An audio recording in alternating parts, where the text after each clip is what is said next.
আজকে ছিল আমার ক্যালকাটা পুলিশের প্রিলিমস এক্সাম, তার জন্য আমি সকাল সকাল ঘুম থেকে উঠে আগে ফ্রেশ হয়ে দাঁত মেজে নিচ্ছিলাম। আজকে আমার ভীষণই লেট হয়ে গিয়েছিল, এরকম লেট কখনোই হয় না। তার জন্য মামাকে তাড়াতাড়ি করে খাইয়ে দিচ্ছিল আর আমি সাথে সাথে রেডি হয়ে নিচ্ছিলাম। আর আমার এইবারের পরীক্ষাটা কিন্তু একদমই বাড়ির কাছে জামশেদপুর গার্লস হাই স্কুলে পড়েছিল। আমি তো জানতাম যে ক্যালকাটা পুলিশ সহ অন্যান্য এক্সামে সব কৃষ্ণনগর কিংবা কলকাতার ওই সাইডে পড়ে, কিন্তু এবার কেন জানি না ফার্স্ট টাইম আমাদের করিমপুরে সিট পড়েছিল। করিমপুরে সিট পড়েছে বলে আমাদের কিন্তু বেশ ভালোই হয়েছে, না হলে সেই ভোরবেলায় ঘুম থেকে উঠে বাস ধরে তারপরে যেতে হতো কৃষ্ণনগর কিংবা কলকাতাতে সঠিক টাইমের আগে। আর আজকে যা বীভৎস ঠান্ডা পড়েছে, এই ঠান্ডার মধ্যে বাসে উঠে কৃষ্ণনগর কিংবা কলকাতায় যাওয়া সত্যিই ভীষণ টাফ ছিল। আর এই যে আমি তো টোটোতে উঠেই পড়েছিলাম আর আমার সাথে নিয়ে নিয়েছিলাম রিতাকেও। তো চলো আজকের মতো ব্লগটা এখান থেকে শুরু করি। তো hey everyone, welcome back to my another blog. চলে এসেছি আবার একটি নতুন ভিডিও নিয়ে, তো ভিডিওটি স্কিপ না করে দেখতে থাকো। আর আমি যখন এক্সাম বেরোতে যাচ্ছিলাম তখন দেখলাম যে আমরা যে স্কুলে পড়াশোনা করেছি অর্থাৎ করিমপুর গার্লস হাই স্কুলেও, সেখানেও কিন্তু এই কেপির এক্সামে সিট পড়েছিল। তারপরে তো আমরা পৌঁছে গিয়েছিলাম আমাদের এক্সাম ভেন্যুতে, আর সেখানে গিয়ে দেখলাম যে আমাদের আগেও অনেক স্টুডেন্ট চলে এসেছে। এরপর তো এক্সাম ভেন্যু থেকে জানতে পারলাম যে কোনো প্রকার ব্যাগ কিংবা মেটাল জাতীয় জিনিস স্কুলের ভেতরে নিয়ে ঢোকা যাবে না। তার জন্য আমরা আবার সবাই মিলে স্কুল ব্যাগটা রাস্তার ধারে একটা বাড়িতে রেখে এসেছিলাম। আর তোমরা কি জানো যে কোইন্সিডেন্টলি আমার আর রিতার সিট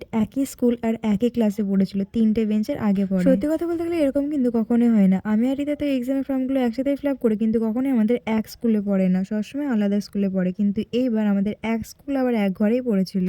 আর আমরা তো স্কুলের ভেতরে ঢুকে পড়েছিলাম ওরকম 9:40-45 মধ্যেই, আর তারপরে শুরু হয়ে গেছিল আমাদের চেকিং। আর সত্যি কথা বলতে গেলে চেকিং নিয়ে যদি কিছু বলি তাহলে আমি বলবো চেকিংটা ভীষণই বাজেভাবে করা হয়েছে। আর আমি বলে না, এরকম কিন্তু সবাই বলছিল যে চেকিংটা ভীষণই বাজেভাবে করা হচ্ছে। আমরা সবাই জানি যে চেকিং করাটা ওদের কাজ, কিন্তু এমনভাবে চেকিং করছিল যে অপর পক্ষের মানুষগুলোর ভীষণই খারাপ লাগছিল। চেকিং করার শুরুতেই তো সোয়েটার বাজাতে যে যা পরে এসেছিল তাদের সব খুলে ঢুকতে হচ্ছিল। আর তাছাড়া বিনুনি খুলে দেখানো, মেশিন চেক, জুতো খুলে দেখানো, হাঁটু পর্যন্ত প্যান্ট ফোল্ড করে দেখানো, গায়ে হাত দিয়ে দেখা, আরো অনেক কিছুই করছিল। আফটারঅল যা হয়েছে ভালোই হয়েছে, যা করেছে তা ভালোই করেছে। আমাদের এক্সামের মধ্যে কোনো দুর্নীতিবাদ প্রবেশ করতে পারেনি। তো চলো আজকের মতো ব্লগটা এখানেই শেষ করছি, দেখা হবে আবারও নেক্সট ভিডিওতে।